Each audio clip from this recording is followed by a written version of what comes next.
Welcome to Your Need to Know. I'm your host, Catherine Reed, and today we're going to be talking about climate change with Pat Hynes, who is a former member of the Fairfax County School Board from the Hunter Mill District. She's also a school teacher and a climate activist. Thank you for being here, Pat. Thank you for having me. So now that your evenings and weekends are a lot freer than they used to be, Right. You are pursuing something you've been passionate about for years and years. Something that you actually brought to the school system, and that is ringing the bell and banging the drum for the urgency of addressing climate change. Yes, I guess I made the mistake of paying attention to it at some point, right? And as soon as you start paying attention to the facts about climate change and you go ahead and sit in that space for a while and really understand what's going on, listen to the science, as the kids say, you know, you do get to the point where you realize we all have to be climate warriors right now. This is our time. We're alive at this point in history, and we all have to work on it. And I think that means figuring out what your background is, what your strengths are, what you bring to it, and use that. And so we had great advocacy from the students in Fairfax County Public Schools. About 4 years ago, a group of students at Madison High School began the Solar on Schools movement, and they advocated with the school board, and that gave the school board the fire to advocate with school system staff to do more. You know, when you think about alternative energy, all the fossil fuels that we burn in a school system and all those sunny, flat rooftops. Right. But, you know, so much unused opportunity there. And so, you know, I worried that there would be pushback because, you know, it's not our core mission. Should we be diverting time, attention, and maybe resources away from the classroom? Nobody wants to do that. But as we have turned corners and hit tipping points when it comes to what is more cost effective and makes more sense in terms of fuel, we realize we need to get on ahead of this, right? We need to be out front on converting our school system to renewable energy. And then we had a great partnership with the county government. You know, Fairfax County government issued the request for proposals for a power purchase agreement for solar arrays on public buildings, and the school system was able to ride that with the county. And so the first round of that includes 87 schools. So That's amazing. it is amazing. You know, we're excited about that, and I hope we can talk a little bit later about what needs to happen in Richmond in the General Assembly to actually make that possible. So we should mention so that our viewers are aware that we have a part-time legislature, Yeah. and this year it's 60 days instead of 45 days, but that means 3,000 bills are heard in 60 days that include the weekends. It started January 8th, it will wrap up March 7th, crossover is February 11th, but the lobby day for climate change activists was January 14th, and you were there. Yes, one of the lobby days. I think there will be people down there lobbying probably for all of these clean energy bills. But yesterday was a big day. The Virginia Sierra Club, the Chesapeake Climate Action Group, CCAN, and a couple other groups got together and got behind 5 pieces of legislation that if we can get these things passed, Virginia will actually be, instead of being 10 years behind when it comes to converting to renewables and acting on climate, we actually will be on time. And the legislature has changed. I mean, there are Yeah. Democrats in control of both the House and the Senate. For the first time, I saw an infographic today on Twitter about the number of women who are chairing committees and subcommittees. The line was this long as opposed to last year when it was this big, when it was opposed to the year before that when it was this big. Right. So there seems to have been a mandate at the polls in November that said this was one of several important issues that voters in Virginia wanted our legislature to address. So it's a new day in Virginia. Yeah, I think the voters were pretty clear. But one of the things that I will never understand is how climate action is a partisan issue. I agree with you. Yeah, makes no sense, but apparently it is, right? So now we have a Democratic majority in both houses, the House of Delegates and the state Senate. And so, you know, we've never had a better opportunity, and it has never been more urgent. So we really need to see we need to see not business as usual, right? Absolutely. So tell us a little bit about these 5 bills that you Yep. are particularly focused on. Sure, and I'm focused on these because the climate lobby in Virginia is focused on it all, people who know more than I do about energy. So, and I will also read the patrons of the bills, because I think it's important for these legislators, for people to know that these legislators are leading on this issue in Richmond. And so if they're your legislators, Reach out to them. reach out to them. And if your legislator is not leading one of these, Reach out to them. definitely reach out, right. So we have first the Virginia Clean Economy Act, and the patrons are Delegate Rip Sullivan, Delegate Jennifer Carroll Foy, and on the Senate side, Jennifer McClellan. And basically, it's a little bit of an omnibus act, but it gives us a 100% carbon-free electricity grid and eliminates pollution by Virginia's utilities by 2050. And that's a mouthful. There's a lot in it. So I recommend that people find these. And I've been trying to tweet out some of this information, and so. But people can Google it. Simply can. Google either the names of these bills, look on the pages of the patrons of the bills, Right. or there is a government website that will tell you the status of every single piece of legislation. Right, so that was the Virginia Clean Economy Act, Okay. a really important one. There's also the Virginia Environmental Justice Act. The patron for that is, patrons are Mark Keem on the House side, and Senator Ghazala Hashmi on the Senate side. And the Virginia Environmental Justice Act will strengthen environmental justice definitions in the code and require state agencies to create plans to address environmental justice, because we know one of the issues we have as we convert to cleaner energies, we don't want to leave anybody behind. Right? And that's a concern, because more well-off communities will probably be able to make conversions faster than communities that It's are sort of not. like environmental gentrification.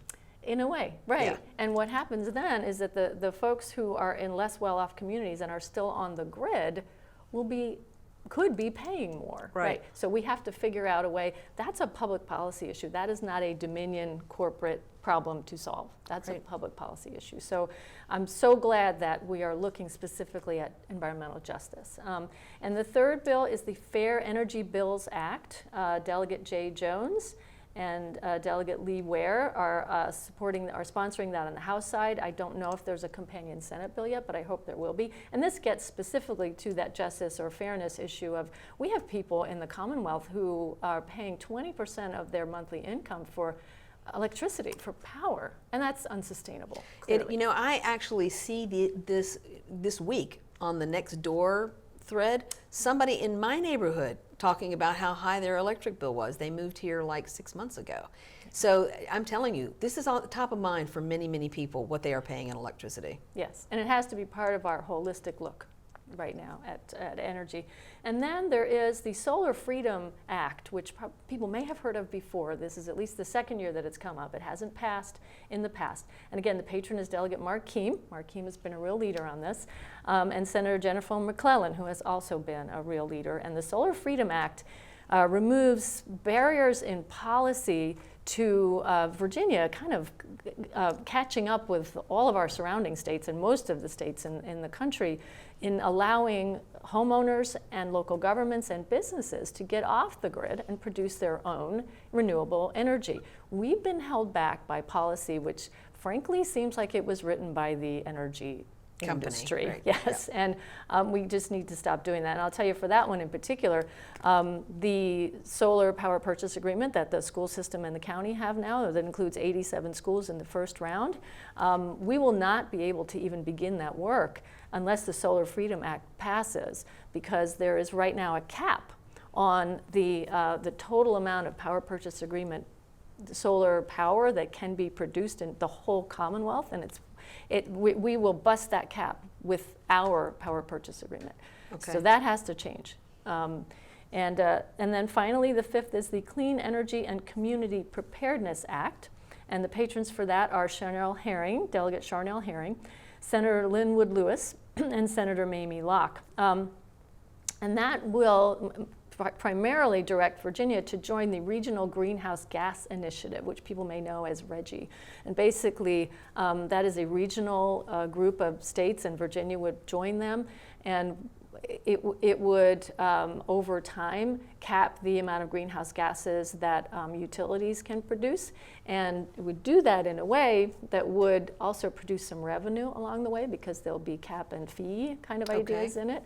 And the revenue that would be produced would, again, go to help less well-off communities with their energy efficiency and converting from fossil fuels.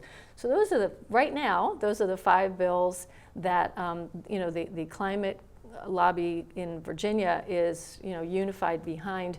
Of course, as you said, life in Richmond is sort of drinking from a fire hose on a roller coaster, right? Yeah, it really is. Right. All of this will probably change. But I would really recommend anyone who wants to choose advocacy as their way of addressing and being a climate hero, that this year in Virginia is really important.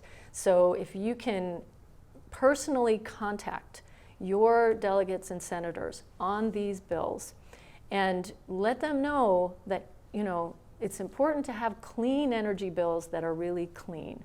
And what'll happen sometimes is lobbyists from the energy industry will come in and put language, and suddenly you have a not so clean energy bill. And can I give you an example of one that's already happened? On Monday, at one of the energy subcommittee on the Senate side, a senator proposed a bill that would add to the definition of clean energy nuclear energy, which that's a separate conversation, and I can see both sides of that. People knew that was coming in the subcommittee hearing, but what they didn't know is in the moment that the senator presented that bill, he had added biomass as a clean energy. Now, if you don't know what biomass is, in reality, it's tree. It's like mulch? Tree pellets, yes. My understanding of what they do is, and especially this happens down in Southeast Virginia, trees are harvested, right? And they are sent actually overseas, where they're made into wood pellets for fuel. And then there is detritus left, after you take those trees, and that is then sold as fuel. It is dirtier than coal. It is not carbon neutral. It is very expensive. So, for that to be included in the definition of clean energy is a pernicious, because then that definition is used in a lot of other, So you really have to pay attention. You do. And this is the great thing about having a school teacher in this too, along with the other activists, is that you read things very carefully to make sure that you know what it says. When we come back from our break, Pat, we are going to talk further about what people can do to be part of this climate change initiative. You need to be a warrior. You need to get activated, and we're going to tell you the many ways in which you can do that during this legislative session. So join us after the break.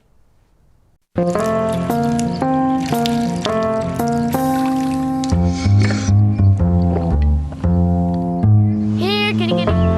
Here, kitty, kitty, kitty. Here, kitty, kitty. You'd think it would be easy to tell which kids have trouble with their eyesight. But that's not always the case. Even though 1 in 4 children may have a vision problem, eye doctors tell us the symptoms aren't always so obvious. We do know that 80% of all childhood learning is visual. And without good vision, kids can have trouble learning to read and may fall behind in school. For clues on how to spot the real-life signs of childhood vision problems and what parents can do, visit checkyearly.com. A public service message from the Vision Council of America and Reading is Fundamental.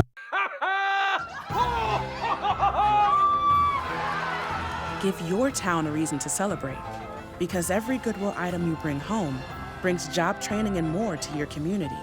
Goodwill, bring good home. When I was your age, I was just like you, fascinated by stars.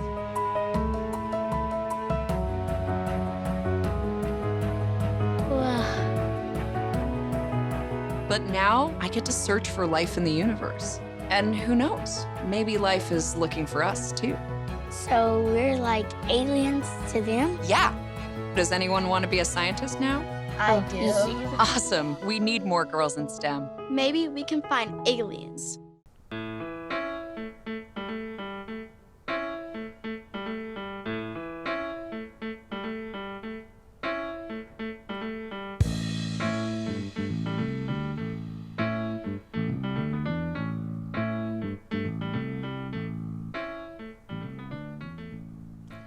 Welcome back to Your Need to Know. I'm your host, Catherine Reed, and today we're talking about climate change, and we're talking about climate change with Pat Hynes.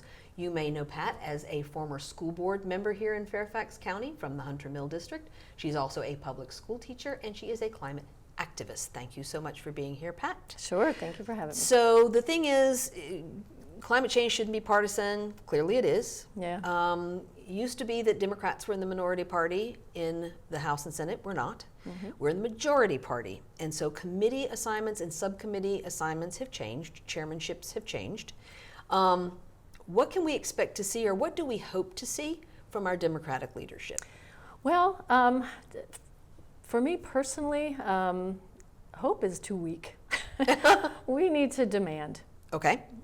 Because, we have been blaming the Republicans, let's be honest. We've been blaming the Republicans for the fact that we have not made progress on climate action, that Virginia is at least 10 years behind, that there's been too much of industry lobbying, writing regulations and weakening regulations, and writing law to suit their needs, their shareholder value, which is what they do, right? They're a company. They're a company, but public policy is made by public servants, right? So now the Democrats have this, we've just come off an historic election with a record-setting voter turnout, as I understand it. And, grassroots people worked hard, voters got out and voted, and one of the main messages was, we are scared about climate change. This is real, we get it, and we need leadership that is up to this challenge. So the Democrats better be up to the challenge, right? So advocates need to understand that you actually, beyond voting at the ballot box for the elected official of your choice, you have to show up, you have to email, you have to call, because what you're doing is creating a mandate. Yep. In other words, your elected official, when they see that they've gotten 30, 50, 150 emails about a bill, that gives them cover, because that is a mandate from their constituents saying, I have clearly heard the message from my constituents. So people who think that email doesn't matter, the phone call doesn't matter, showing up, every single office keeps track of what kind of communication they've had about specific bills. Right, and I can tell you, my legislators, Senator Janet Howell and Delegate Ken Plum, I know from talking to them yesterday and talking to their staffs over the years that they do want to hear from constituents. And what they really want is that personal email, even better than a phone call, better than anything else, as I kept hearing this yesterday, a personal email. Petitions, the sort of rote emails, that everybody sends, those don't necessarily get through to the lawmaker, right? And it's good for me to feel that way. It's important for me to feel that way about my representatives, because I know from walking around the Capitol yesterday that there are a lot of suits, a lot of expensive suits walking around the Capitol as well every day. And they have a seat in every office every day.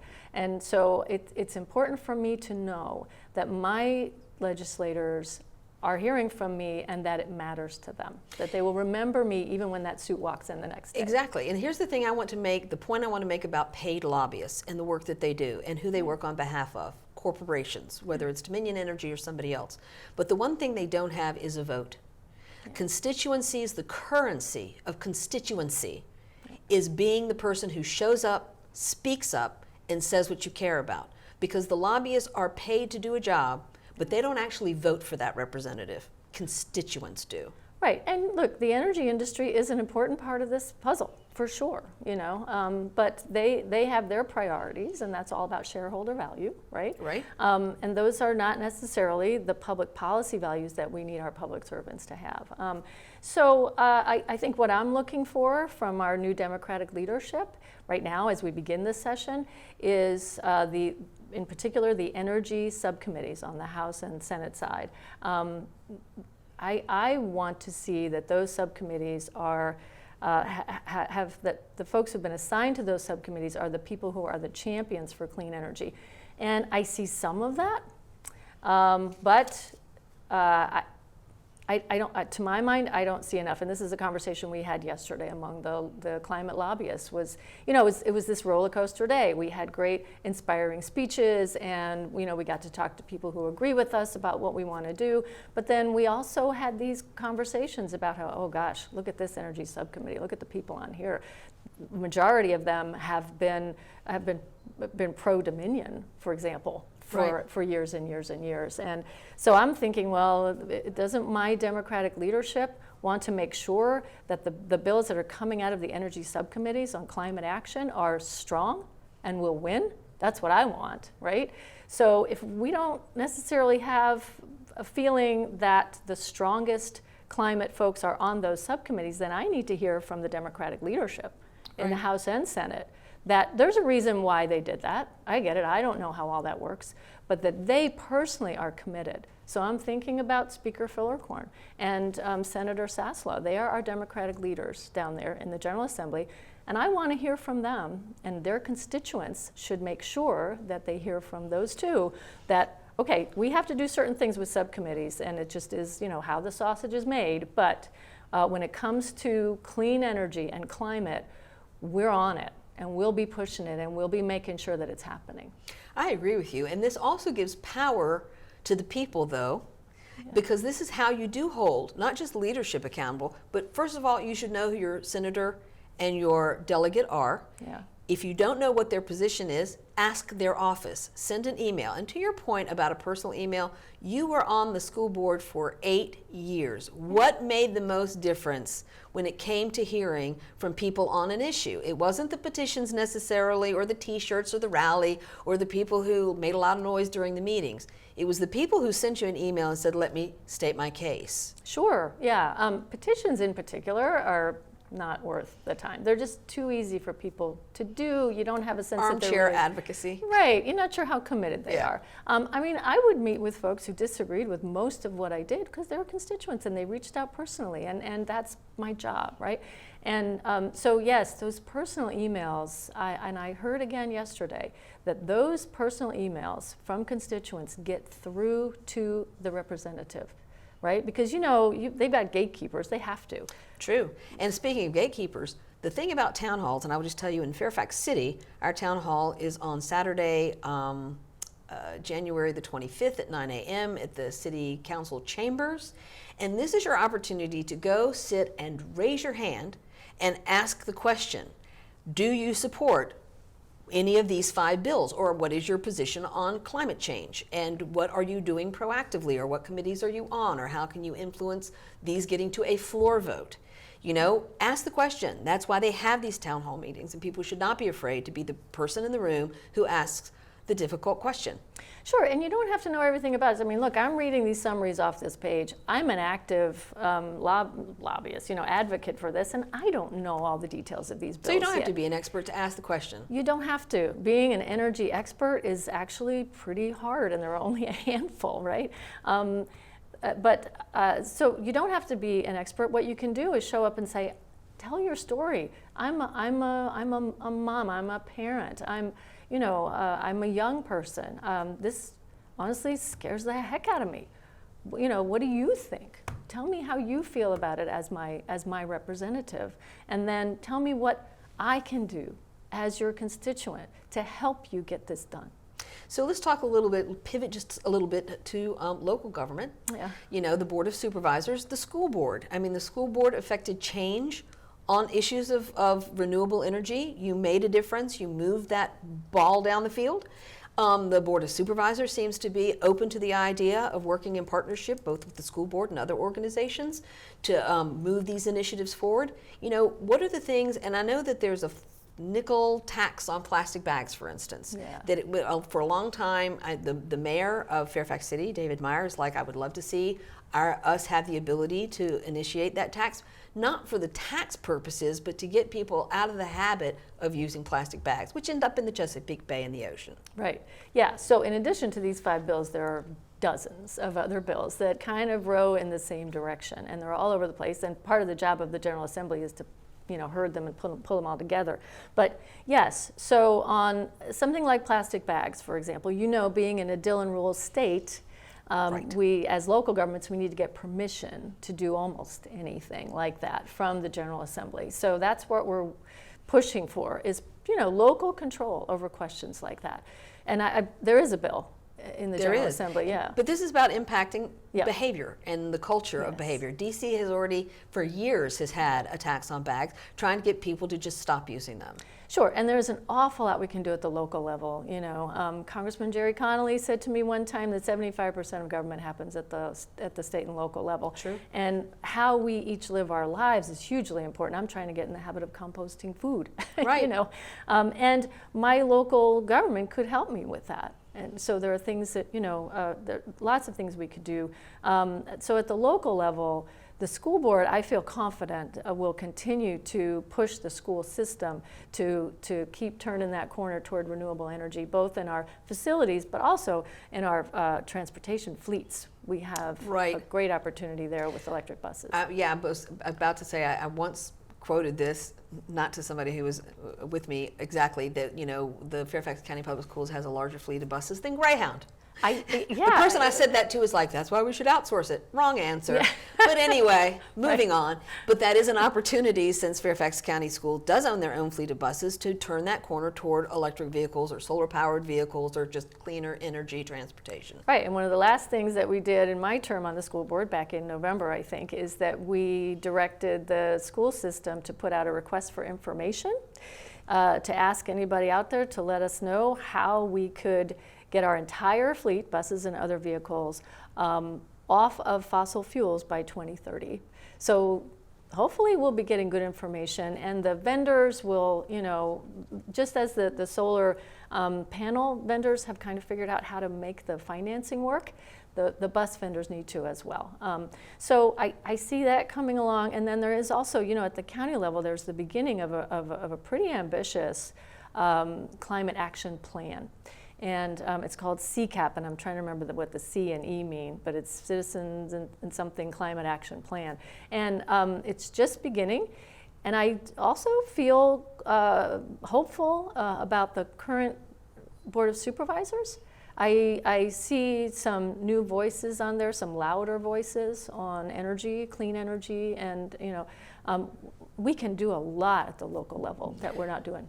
I agree with you, Pat, and it needs a whole nother show. Yeah, I know. Because we're closing this show, and look how fast this went. But Yeah. I am absolutely with you. We can do more. We need to have that sense of urgency. We need to demand change. We need to provide the mandate for our electeds at every level that this is something we want. We'll support it, and we'll come out and get our neighbors and our friends and the people we work with to be with us on this. So thank you for all your activism. I will have you on another show, and for those of you at home, this is what you need to know.